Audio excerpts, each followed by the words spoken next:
अस्सलाम वालेकुम students, welcome back to my YouTube channel inside learning. ये हमारा सेकंड पार्ट है अल्कीन्स के रिएक्शंस पे। पहले हम अल्कीन्स के रिएक्शन में सारे एडिशन रिएक्शंस को डिस्कस कर चुके हैं। आज की हम इस वीडियो में अल्कीन्स के ऑक्सीडेशन रिएक्शंस को डिस्कस करने वाले हैं, प्लस हम आज पॉलीमराइजेशन भी डिस्कस करेंगे। तो आज हमारा जो अल्कीन्स के रिएक्शंस का टॉपिक है वो वाइंड अप हो जाएगा। चलते हैं अपनी वीडियो की तरफ। सबसे पहले हम बात करते हैं एडिशन ऑफ ऑक्सीजन की। एडिशन ऑफ ऑक्सीजन क्या है और अल्कीन्स में वो ऐड जब होते हैं तो हमारे पास एज अ मेन प्रोडक्ट क्या चीज़ बनती है, हम उसको देखते हैं। मिक्स अल्कीन्स विद ऑक्सीजन और एयर। जब हम अल्कीन्स को किसके साथ मिक्स करें, या ऑक्सीजन के साथ या एयर के साथ, and passed over silver oxide catalyst eight high temperature and pressure. जब हम ऑक्सीजन या एयर के साथ अल्कीन्स का रिएक्शन करवाएं और हम उसको किसके ऊपर से पास आउट करवाएं, सिल्वर ऑक्साइड कैटलिस्ट। कौन सा कैटलिस्ट है? Silver oxide. At high temperature and pressure epoxides formed as a product. It is use to produce the glycols on large scale. तो हम ये कह सकते हैं कि ग्लाइकोल्स को ऑन लार्ज स्केल बनाने के लिए हम क्या चीज़ यूज़ करते हैं? एपोक्साइड्स। और एपोक्साइड किससे बनते हैं? अल्कीन से, जब ये रिएक्ट करती हैं ऑक्सीजन के साथ इन the presence of silver oxide catalyst. अब हम अपना रिएक्शन देख लेते हैं। रिएक्शन के अंदर सबसे पहले आप देख सकते हैं कि हमारे पास यहाँ पे अल्कीन गिवन है, विच इज़ इथीन। इथीन का जब हम रिएक्ट करवाएंगे ऑक्सीजन के साथ इन the presence of this catalyst eight high temperature which is 300 degree Celsius, तो हमारे पास अल्टीमेटली क्या बना है? जैसे कि मैंने बताया, एपोक्साइड, इथाइलिन एपोक्साइड। इसमें भी हमारे पास अल्कीन है, लेकिन ये कौन सा अल्कीन है? प्रोपीन। प्रोपीन को जब हम रिएक्ट कराएंगे ऑक्सीजन के साथ इन the presence of silver oxide catalyst eight high temperature, तो हमारे पास क्या बनेगा? अगेन एपोक्साइड का कंपाउंड। तो इस तरह से हम एपोक्साइड की फॉर्मेशन कर सकते हैं from alkyne in the presence of oxygen.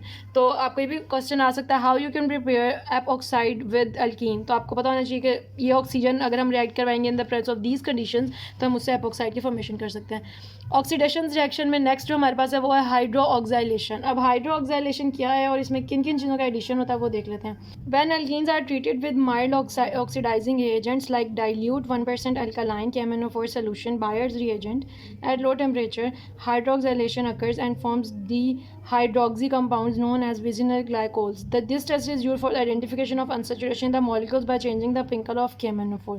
ये बहुत ज़्यादा इंपॉर्टेंट रिएक्शन है, बहुत ज़्यादा इंपॉर्टेंट रिएक्शन है, क्योंकि इसके अंदर अनसेचुरेशन, इसके अंदर एक तो बायर्स रिएजेंट यूज़ हो रहा है। बायर्स रिएजेंट बेसिकली क्या है? ये एक ऐसा रिएजेंट है जिसके अंदर mild oxidising reagent plus alkyne KMnO4 solution, इन दोनों को मिला के हम क्या कहते हैं? एक रिएजेंट बनता है जिसको हम क्या कहते हैं? Buyers reagent. सबसे पहले आपको पता होना चाहिए व्हाट इज़ बायर्स रिएजेंट, ये शॉर्ट क्वेश्चन में लाजमी आता है। नेक्स्ट ये कि हाइड्रोक्सिलेशन इतनी इंपॉर्टेंट क्यों है अल्कीन की।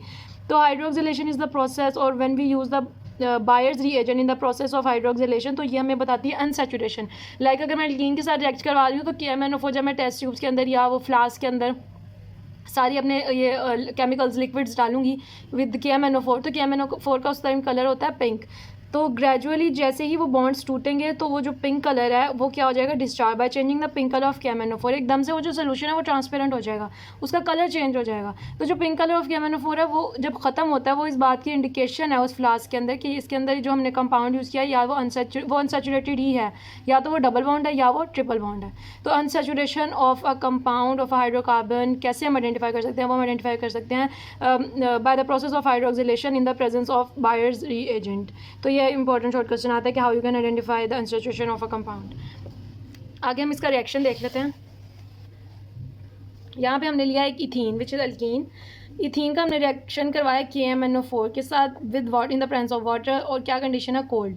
तो अल्टीमेटली हमारे पास क्या बन गया? हमारे पास बन गया विसिनल ग्लाइकोल्स। ग्लाइकोल्स होते हैं विसिनल मतलब जो एडजेसेंट कार्बन्स पे लगे हों, ग्लाइकोल्स मतलब OH ग्रुप, दोनों इस पे लगे हों एडजेसेंट कार्बन्स पे, तो हम उसको क्या कहेंगे? Vicinal glycols. ये क्या बन गया? Ethylene glycol. और एज अ बाय प्रोडक्ट हमारे पास क्या है? 2MnO2 और 2KOH, ये दोनों हमारे पास क्या है? एज अ बाय प्रोडक्ट, और रिजल्टेंट हमारे पास इथाइलिन ग्लाइकोल आ गया।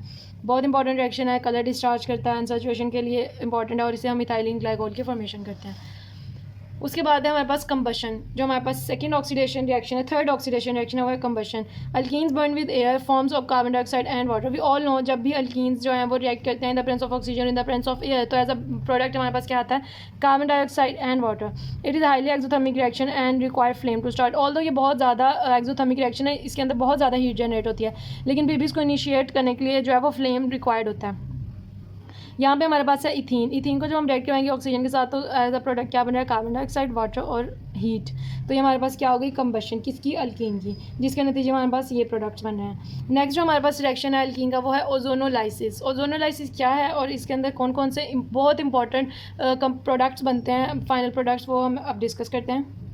ओजोनोलाइसिस को भी हम यूज़ कर सकते हैं। किस तरह? Use to locate the position of double bond. अब तक हमने एल्कीन्स के जितने भी रिएक्शन मेरी पिछली वीडियो में और इस वीडियो में मिला के हमने ये तीसरा ऐसा हमारे पास रिएक्शन है जो कि अनसैचुरेशन बता रहा है। पहले दो जो थे, सबसे पहला जो हमारे पास था वो सिर्फ अनसैचुरेशन बताता था। फिर हमने पढ़ा हाइड्रोक्सिलेशन, जो एडिशन ऑफ हैलोजन था वो सिर्फ हमारे पास ब्रोमीन का कलर डिस्चार्ज करके अनसैचुरेशन बता रहा था किसकी? अल्कीन की। अब अगर हम बात करें हाइड्रोक्सिलेशन की, वो अनसैचुरेशन बता रहा था अल्काइन और एल्कीन दोनों की बता सकता है कि MnO4 का कलर डिस्चार्ज करके। अब अगर हम देखें तो ओजोनोलाइसिस क्या कर रहा है? वो पोजीशन बता रहा है आपको किसकी? डबल बॉन्ड की। वो कैसे बता रहा है वो देख लेते हैं। O3 is highly reactive. O3 क्या है? ओजोन क्या है? बहुत ज़्यादा रिएक्टिव है। With alkene to form unstable molozonide it rearranges to ozonide. अब क्या होता है? सबसे पहले जब भी ओजोन जो है बड़ा रिएक्टिव होता है, ओजोन हाईली रिएक्टिव है। जब भी अल्कीन के साथ रिएक्ट करेगा, पहला प्रोडक्ट जो हमारे पास बन रहा है मोलोजोनाइड, वो भी रिएक्टिव है और वो फ़ौरन किस में कन्वर्ट हो जाएगा? ओजोनाइड। जैसे ही उसकी कुछ रीअरेंजमेंट होगी, यहाँ पे मोलोजोनाइड बना, इसकी रीअरेंजमेंट होगी O3 है ना, यहाँ पे सिंपली क्या होगा? बॉन्ड टूटेगा। बॉन्ड टूट के इस तरह ऑक्सीजन, तीनों ऑक्सीजन जो है वो आगे दोनों कार्बन के साथ इस अरेंजमेंट में अटैच हो जाएंगे। इसकी दोबारा रीअरेंजमेंट करेंगे तो ये कुछ इस तरह से हो सकती है। ये दो ऑक्सीजन नीचे रह गए, एक ऑक्सीजन कहाँ चला गया? ऊपर।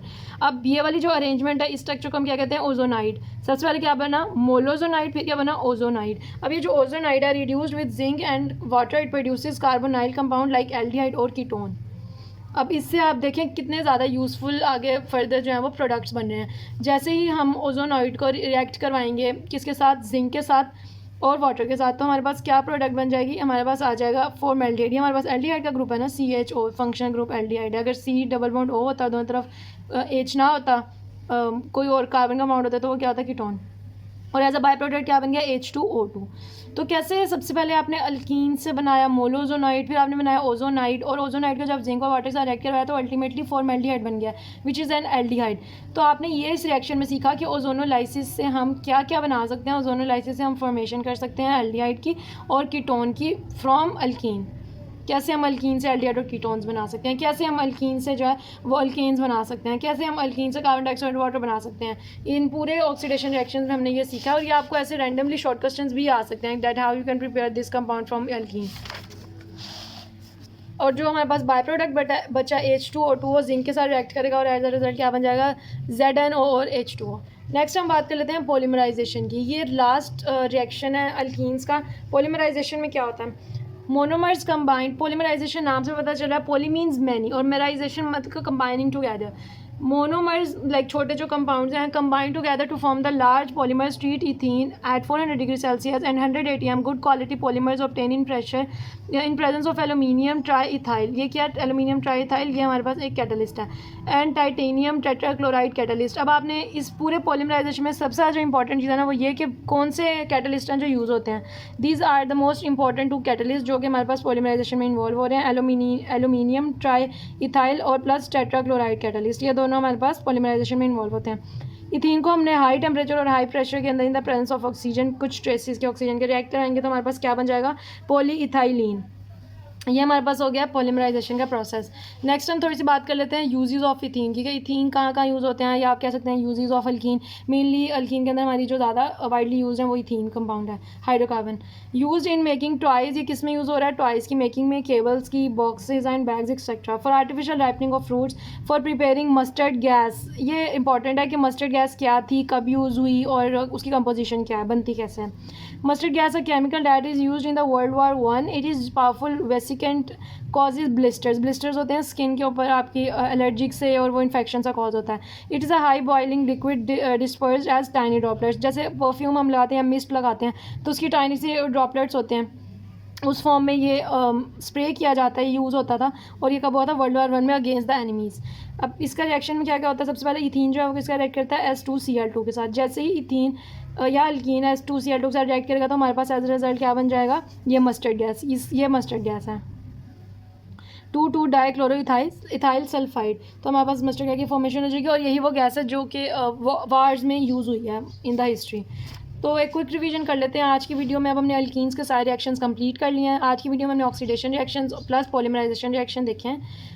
ऑक्सीडेशन रिएक्शन में सबसे पहले हमने देखा एडिशन ऑफ ऑक्सीजन, फिर हमने देखा हाइड्रोक्सिलेशन, देन हमने देखा कंबशन, उसके बाद हमने देखा ओजोनोलाइसिस किस तरह से होती है और उसका मैकेनिज्म क्या है, और किस तरह से हम एल्डिहाइड या कीटोन्स बनाते हैं अल्कीन से। फिर हमने पॉलीमराइजेशन को डिस्कस किया और कुछ यूजेस हमने डिस्कस किया किसके? अल्कीन के। अल्लाह हाफिज़।